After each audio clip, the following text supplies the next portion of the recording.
Je voudrais vous démontrer ici comment un simple changement de perspective peut modifier en profondeur et même radicalement le diagnostic que l'on peut porter sur le dynamisme productif de l'économie française.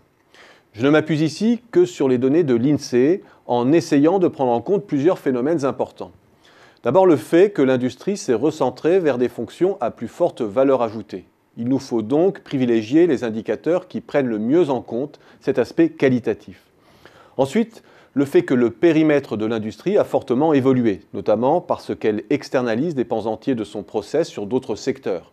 Il est donc pertinent de prendre en compte toute une série d'activités B2B qui s'insèrent dans la chaîne de valeur industrielle, mais aussi parce que des pans entiers de l'économie de services élaborent des produits complexes, échangeables à l'international et selon un process proche de l'industrie classique.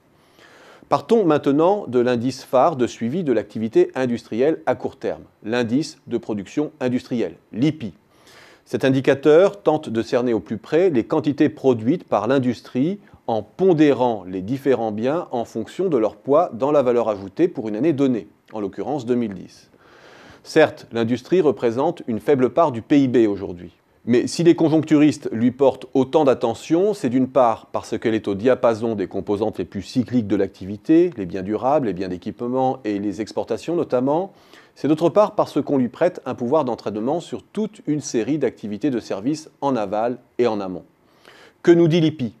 Que sur 25 ans, la production a régressé en niveau absolu et qu'elle demeure aujourd'hui 17% en dessous de ses pics de 2008. Regardons maintenant la production industrielle en volume selon les comptes de branche de l'INSEE. Son élaboration est sensiblement différente de celle de l'IPI. Le partage entre prix et volume est obtenu par chaînage, une technique qui permet de mieux prendre en compte la déformation de structure de l'économie, sa recomposition vers les biens à plus forte valeur unitaire ou à plus haute technologie notamment. Disons, pour faire court, que l'indicateur restitue beaucoup mieux que l'IPI la montée en gamme de la production.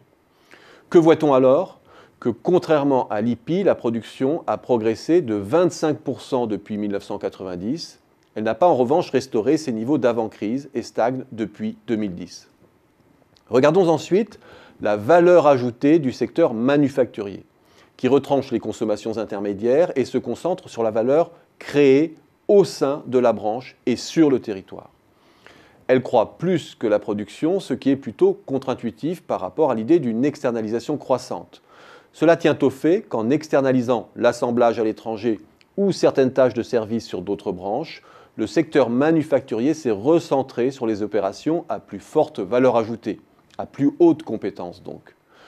Je suis maintenant sur une progression de 45% sur 24 ans.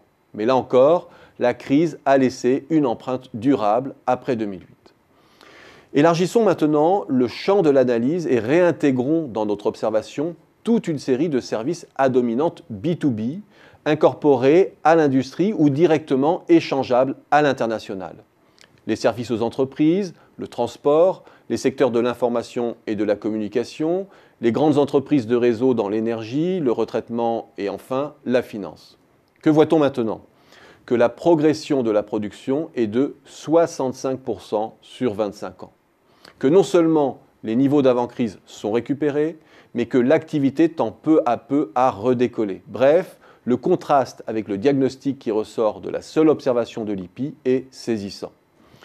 Je terminerai sur un dernier point, la comparaison France-Allemagne, selon que l'on se réfère à l'indicateur le plus pauvre, c'est-à-dire l'IPI, désastreuse pour la France, ou selon que l'on se réfère à la valeur ajoutée industrielle au sens large. Les conclusions sont simplement diamétralement opposées. De quoi ébranler bien des certitudes sur notre décrochage industriel vis-à-vis de l'Allemagne.